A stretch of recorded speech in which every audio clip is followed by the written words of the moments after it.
Fort Ringgold. Today, this South Texas historic site is both a center of education and a monument to the past. Modern-day Fort Ringgold is a bustling educational complex complete with offices, schools, and of course, a football stadium.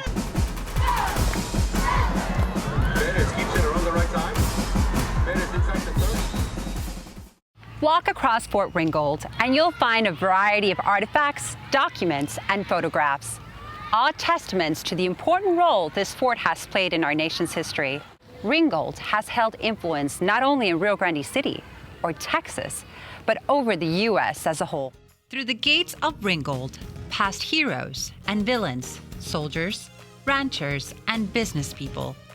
Each of these groups helping build and define Texas spirit. So the purpose was to secure the boundary as much as anything else by making a physical presence here.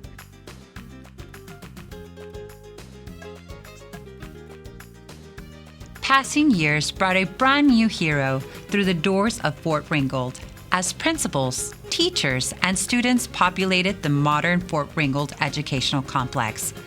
There can be little doubt this historic fort has shaped Rio Grande City for generations.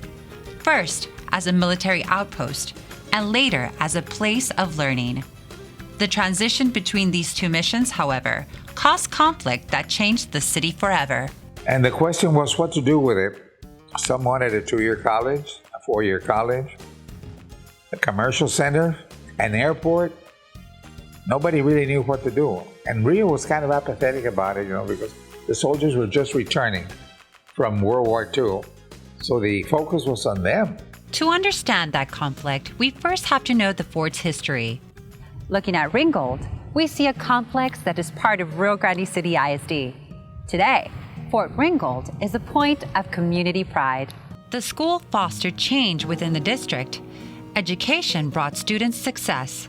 Today, Ringgold students have influenced numerous Rio Grande City students to move forward and achieve great things. Yes, we always want our students to move forward, to be successful, to always have pride in what they do, and the final product is always a reflection of your work. We are a very patriotic town, and we instill that in the students. Brothers and sisters, as I call your name, please stand.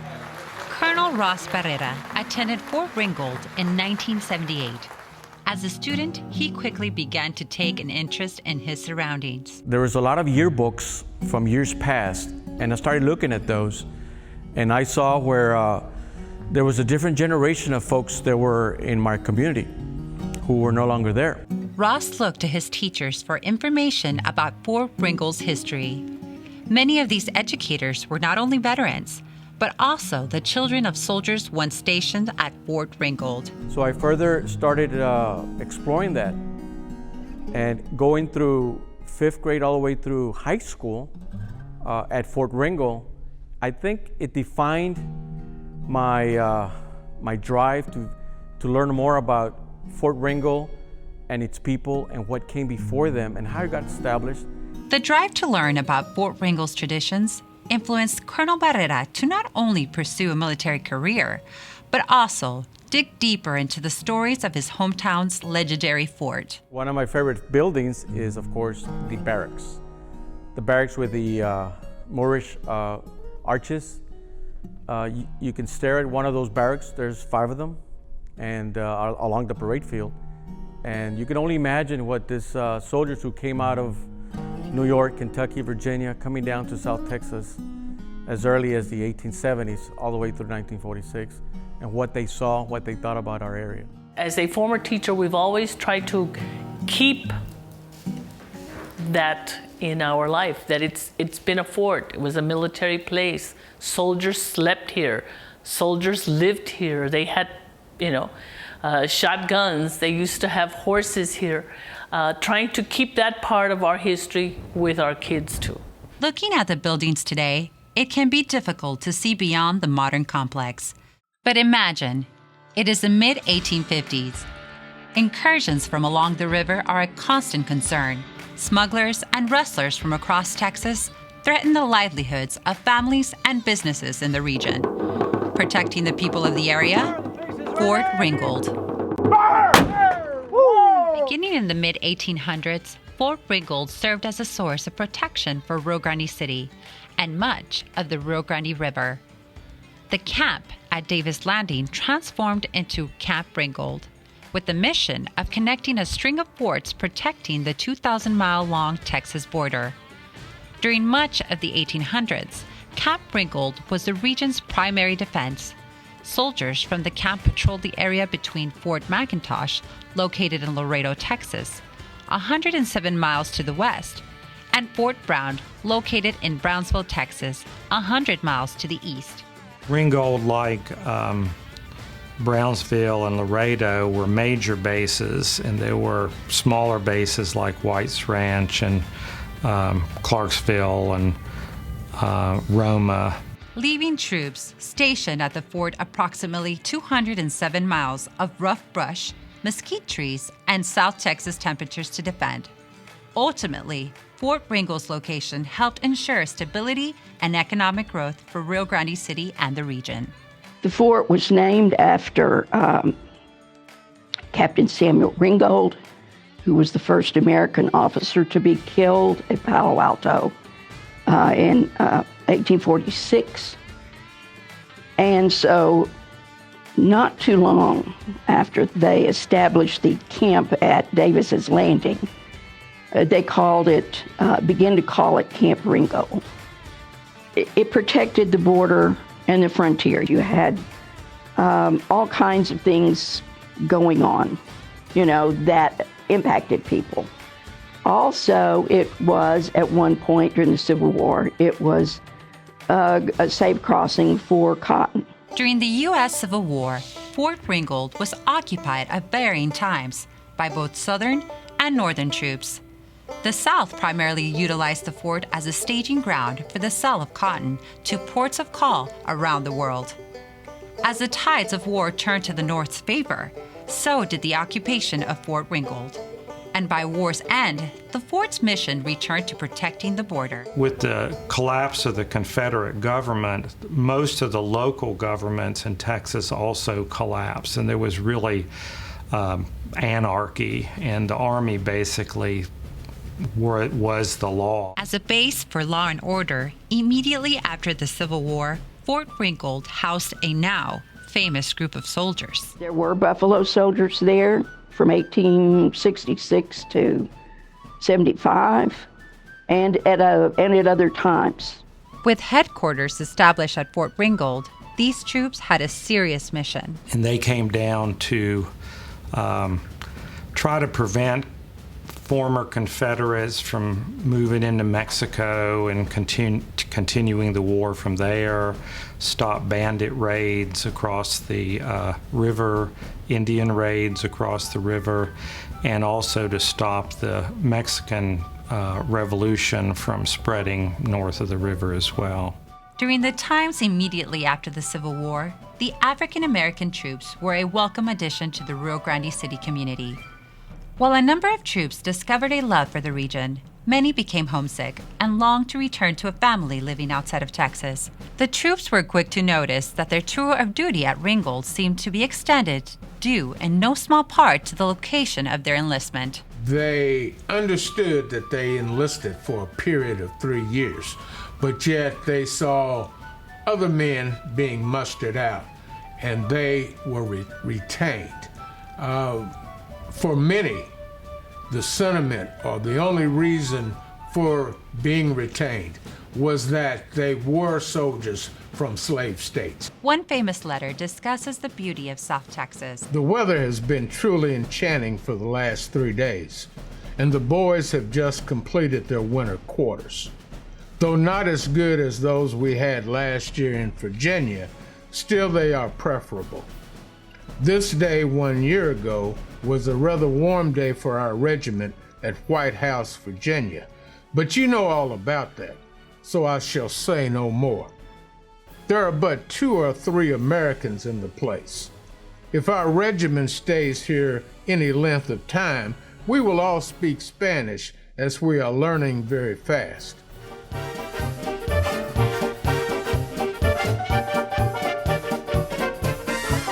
Times changed, and as the Rio Grande Valley became more populated, Fort Ringgold's mission evolved from a defensive outpost into a training area for World War I and later World War II soldiers. We used to go there. People could go in and out.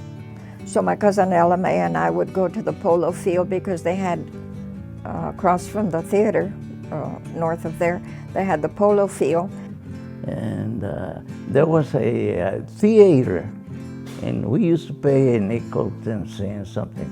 And we used to go see Tarzan's movies. We would have the army, the infantry unit, march through town. So all the townspeople would come and we'd wave and clap and be happy. Paydays, we had to go deliver hamburgers and whatnot to the quarters. I was a chime boy, a true chime boy. Everybody and their brother had a dog. And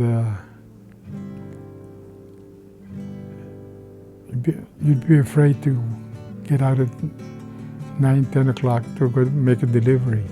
And I used to go, shine the boots of the soldiers. And I always had some bones there. Anytime a dog came, I just pitched him out. We had a very nice relationship with Fort Ringgold. Rio Grande City was the final training ground before jumping into war in the European theaters. In 1940, the base almost closed, but because of what was looming in Europe, they had to reopen it quickly as a basic training center. During the 30s and 40s, Fort Ringgold was a center of commerce, entertainment, and daily life for many who lived in Rio Grande City. The local economy relied on the fort, and the livelihood of several businesses depended on it. All I can tell you is that the soldiers were there, my grandparents, there were 5 siblings. So they all had part in helping in running the Mexico, because there was so much business at that time. While Fort Ringgold continued as an important source of employment for the region, other aspects of the military base brought economic growth to the life of Rio Grande City. The people in the town built businesses to support the soldiers. I remember the fort when I was 5 years old, and we lived in town, and my daddy worked at the fort as a fireman. My grandmother used to work at Fort Ringgold, at the laundry. As World War II came to an end, so did Fort Ringgold's training requirements. Soldiers returned from battle only to march out of Rio Grande City one last time. This exodus left the residents of Rio Grande City with empty buildings and land. The town began looking at the empty structures and started to consider life without the fort. When the soldiers were pulled out and left, then the whole community felt the financial impact, because grocery stores, the restaurants, and there were several restaurants in Rio Grande at that time. All of them, and people from the community really weren't the type of people that would go out to restaurants to go eat lunch or to go eat their dinner. While many communities suffer economic downturn when the military leave town, Rio Grande City was on the brink of an entirely different type of change. Look, guess what Roma's trying to do? Roma had a very forward-looking mayor at that time, Ruben Guerra. He was the first mayor of Roma. And he got the brilliant idea of putting in a bid to buy Fort Ringgold from the War Department, as it was called at that time, and then turn around and lease it to the state The state was looking for a place for a TB hospital. The purchase of Fort Ringgold would change the community forever. To understand how owning the fort would impact the city, it is first important to understand the region's politics. One political party held dominance over Rio Grande City for decades, a response to the regional Anglo-political dominance, setting political roots in the late 1800s. The old party found true political success by the early 1900s. At that time, it was nothing but a series of Anglo-American judges. The first Hispanic doesn't come in until 1915 with the election of Eugenio Garza, who of course was sponsored by what we would call the old party in Roma. The idea of we can do it, we can do better than what our parents did. So how do you get it? How do you get these things? You're going to have to get the political base. The origins of the old party can be traced back to an enterprising and politically motivated citizen from Roma, Texas. That citizen, Don Guerra. He founded what would eventually evolve into the old party. The party's mission: to limit Anglo-American power in the Rio Grande Valley. You see, at Stark County's founding, Anglo judges ruled the courthouses. Guerra, along with a few others, thought they were ready to change the status quo. Political power began to shift as the party of Guerra gained influence. This influence spread across Stark County to include Rio Grande City. Quickly, Hispanics won elections, often creating positive change across Stark County. Rio Grande City didn't have to fight to get Hispanics on the ballot. That's all there was. The old party held political power for generations, but change was on the horizon. World War II brought change to the U.S. As soldiers returned to communities across the country, they brought with them a generation gap. New ideas came home with veterans, and cities across the United States faced a new dilemma: embrace the modern ideas of those returning from the war, or cling to traditional ways. Soldiers came back. Their ideas were different. They had gone to Paris.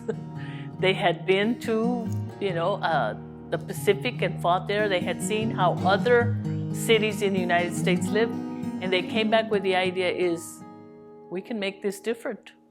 It can work differently.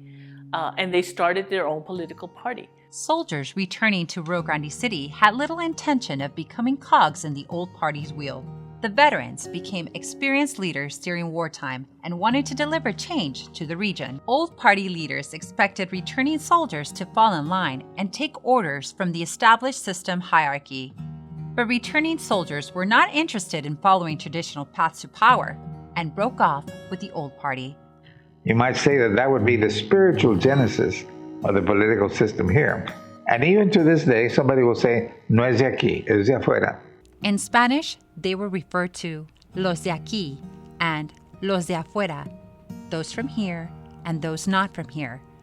And while roots of the new party can be traced back to the 1930s, the close of World War II gave the party a chance at real power. That was the whole debate of the two parties. Well, of that party. Because I think the only party that existed before the new party was the old party. The new party was born out of something called the Free Democrats. The Free Democrats. One of their leaders was Dr. Alexander Headley, the father of George Edgerton. They were called Free Democrats because their one goal was to topple the Guerra machine. Everybody was a Democrat. However, around World War II, slightly before and a little bit after, the Democrats split in two. One faction called itself the New Party, and the other faction the Old Party. For Rio Grande City, after World War II, politics mixed into all aspects of daily life. Loyalties to either the old or new party ran deep. My brothers and I used to stand on the fence and shout at the new party, "Que viva el Partido Viejo," which means long live the old party. And then others shouted back, "Que viva el Partido Nuevo." So Even at 5, 6 years old, we had become politicians already. But my dad said that you knew immediately who was who. You knew who was a guerrista and who was not. The old versus new parties were the dominant political forces as Fort Ringgold closed. And while the parties were able to peacefully coexist, at the close of World War II, a new challenge brewed. Rio Grande City began to experience growing pains. The old party pushed to have the fort become a tuberculosis hospital. Soldiers returning to the city swelled the ranks of the new party and had different thoughts surrounding Ringgold's future. The old party wanted to buy the fort to make a tuberculosis hospital. The new party that belonged to the people who were composed of military men, mostly from the World War II, they did not want the TB hospital. Rio Grande City was turning into an area divided. Should Fort Ringgold be refitted into a hospital? Or should the school district buy it out and use it for educational purposes?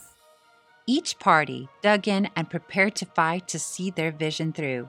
The old party working for a hospital versus the new party fighting for new school lands. I mean, you know, here was this huge piece of what's now the city just sitting there empty. So they felt a need to put it to use. They could see right there in town buildings that they could use without having to spend the money to build new buildings. They could modify what they had. At this time, the old party had lost control of Rio Grande City School Board and searched for a method to regain control of city politics. The hospital offered that chance. Every time I ran for an election, the new party won. So all of the old party was put on to side. However, stigma surrounding TB proved divisive. In those days, when you said TB, people would get as apprehensive as about AIDS that we saw in the 70s and 80s. Unaware of how the disease spread, many members of the community feared opening a TB hospital would cause an uncontrollable spread of the infection. I was about 7 years old, and my sister was just a brand new baby. And Dad would say, "Look at your sister." Because I asked him, "What's wrong with a TB hospital?" I always thought that all hospitals were good. He said, "Son, we will never be able to go outside and ride around with your sister. The poison coming from that hospital will kill her." I said, "Oh my God." The new party was not above helping the spread of misinformation concerning TB. Not only did the party members believe Ringgold should become part of the school district, the new party also recognized they were fighting for their political futures. In the political battle of hospital versus school, the new party understood if Fort Ringgold did not become an academic center, all political power would disappear. So in buying Fort Ringgold, we were always told, look at what the Guerras wanted to do to us. They were going to wipe us out with a TB hospital. Seemingly overnight, the decision was made, due in no small part to the citizens' misunderstanding of TB. In a hard-fought campaign, the citizens of Rio Grande City cast their votes. People were afraid that the TB would spread out, so they voted against it. Fort Ringgold turned over to the school district, and as quickly as the controversy erupted, it disappeared. Fort Ringgold became part of the school district. The old and the new parties continued to dominate politics, and the entire community came together to make the school a success.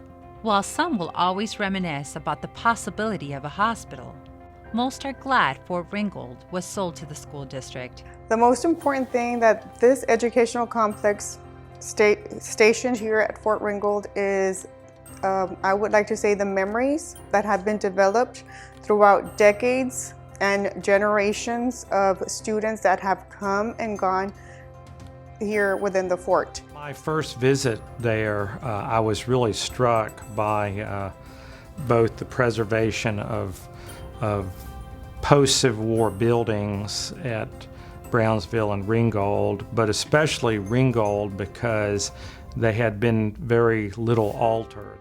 The community grew to love Fort Ringgold as a center for learning. In the late 2000s, a mural was painted on the Fine Arts Building.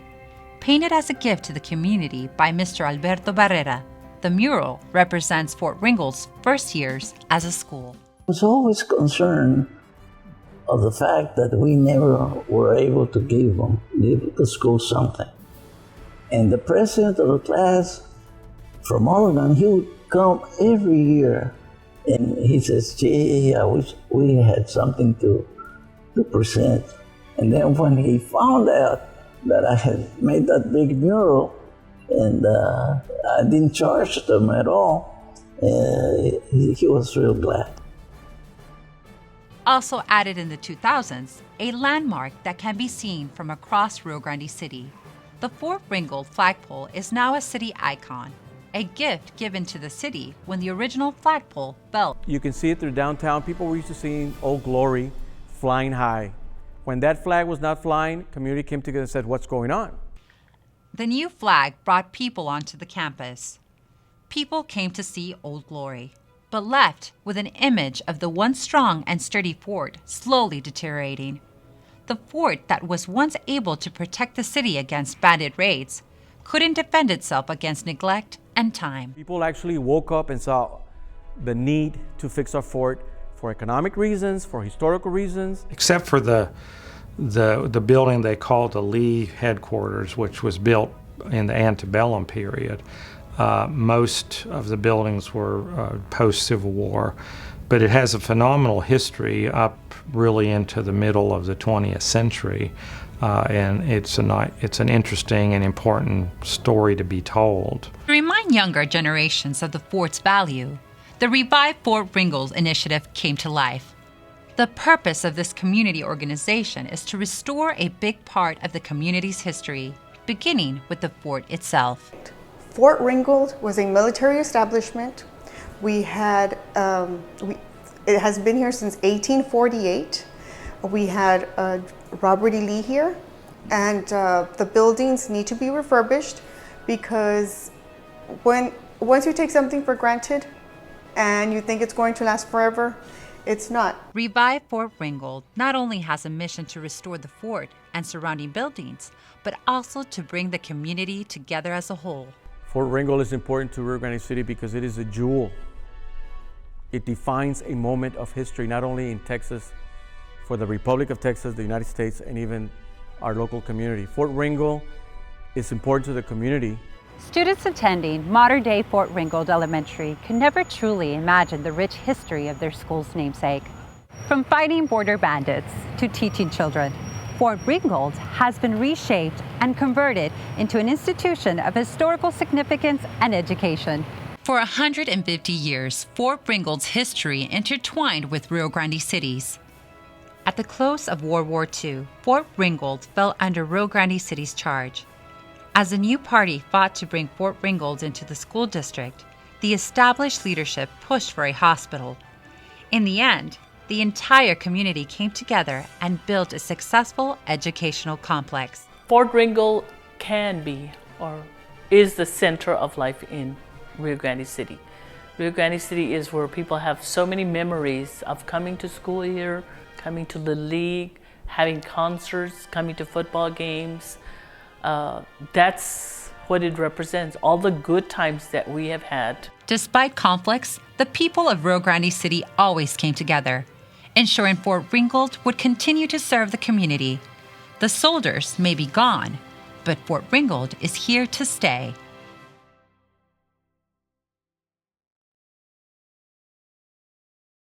El día en que yo me muera, atentamente quisiera que me canten mi canción.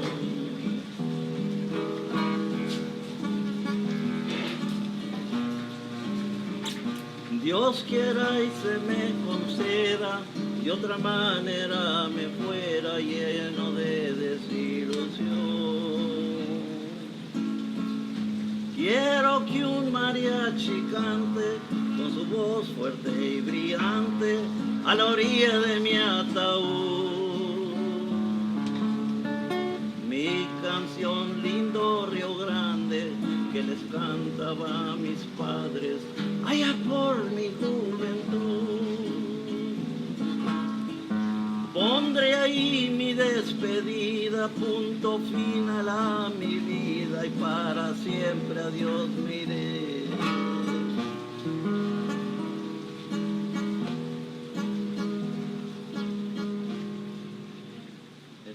of the race?